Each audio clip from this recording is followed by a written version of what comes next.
from seeing familiar creatures like Mon Calamari on Navarro, to cool gadgets on N1 that are a lot like the ones in The Phantom Menace, here are hidden details you missed in The Mandalorian Season 3. Where you're from, you may be an apostate, but here... Starting off with the very first scene of the season, we see some familiar flags of Mandalorian clans. This is a scene where Din's old group, which Bo-Katan calls the Children of the Watch, has a coming-of-age ritual, and in this, we see the Armorer making a small cap for a new member and giving them a sort of baptism. Apart from her, a lot of other people have come together for the event too though. And of course, would this really be a ceremony if these people didn't bring their flags to show off their clan sigils?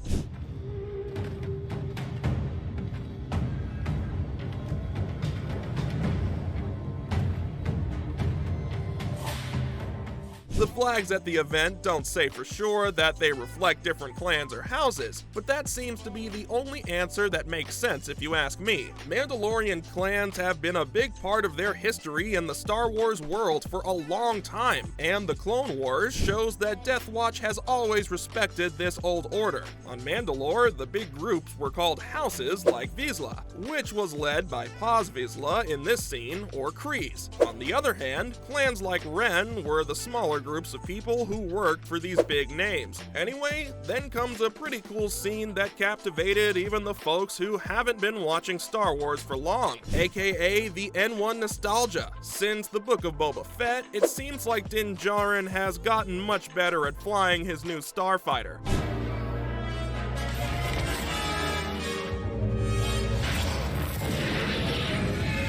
The rebuilt N1, which is famous for being the base ship of the Naboo Royal Fleet, is full of cool gadgets and add-ons. It also has a lot of nods and winks to The Phantom Menace, where we first saw it. Coming back to The Mandalorian though, Episode 1 of Season 3 shows that when Din comes to save the Mandalorian from the big monster, he ends up killing the monster with proton bombs. If you don't know already, these famous weapons have been around since the first time the Death Star was attacked. You see, in The Phantom Menace, Anakin uses them to destroy the Trade Federation's droid control ship. Also, not to mention that a few quick looks inside the ship show the same sleek controls, and readouts that were first seen in the Book of Boba Fett. And when pirates attack Din later in the same show, he spins to get away from them. A clever move, not gonna lie. Then again, in Episode 1, The Apostate, we get a trip through hyperspace which is so insanely surreal, and part of the surreal experience in this is getting a glimpse at the Purrgil.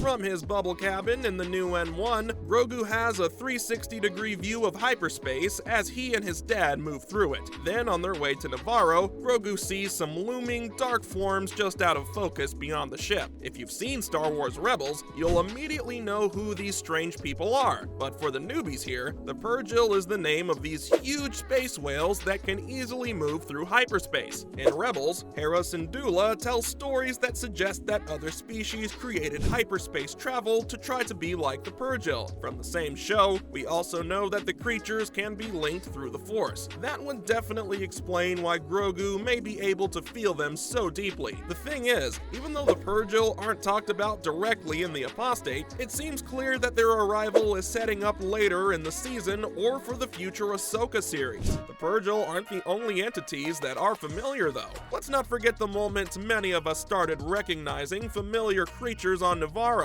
Under the leadership of High Magistrate Greef Karga, the planet Navarro, which used to be a backwater, has now become a bustling trade hub. As Din lands, a recorded voice calls it the Jewel of the Outer Rim, and Greef says it's becoming a big stop along the busy Hydian Way. You know, that might explain why there are so many different kinds of aliens and droids on the planet now. Fans of Star Wars will recognize many of them. There are Mon Calamari, Quarren, and even a cook robot that looks a lot like the ones in Attack of the Clones. There are also some things from Jabba the Hutt's house on Tatooine, like an EV series supervisor droid and a tree full of Kowakian monkeys. Plus, we see very familiar creatures that looks like they're part of a completely different world, like the pirates from Weegway. Quick question, how can you tell that Dave Filoni worked on something related to Star Wars? Well, the first step is to look for Weegway pirates. In The Apostate, a group of well-known racketeers shows up on Navarro and starts making trouble right away. To be fair, not every pirate in the gang is a Weegway,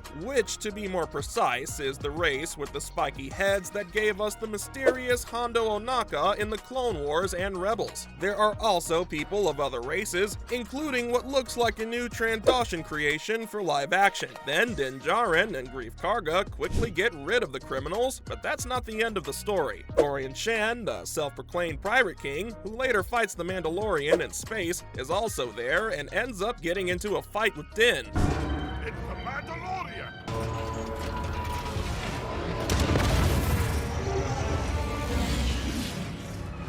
Blast that ship! Shan is not Weegway, and he seems like a poor replacement for good old Hondo, but I'm pretty sure I'm not the only one who thinks he looks a bit like Davy Jones from Pirates of the Caribbean. Think about it, the alien's hair is a green mossy mess, and the tentacles? This seems to be a clear nod to the fantasy movie series, which is also owned by Disney, by the way. On a more sadder note though, there are moments in the show when we truly understand a character's pain, especially in season 3 where Bo-Katan's past always seems to haunt her. At the end of the first episode of season 3, Din and Grogu go to Kavalava to meet Bo-Katan Kryze. He asks to join her in her plan to take back Mandalore, but she tells him that the group she built left her when she didn't win the Darksaber. Din now has the weapon, so she's angry at him. It has a weapon that once belonged to me.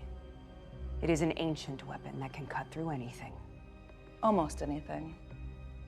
It cannot cut through pure Beskar.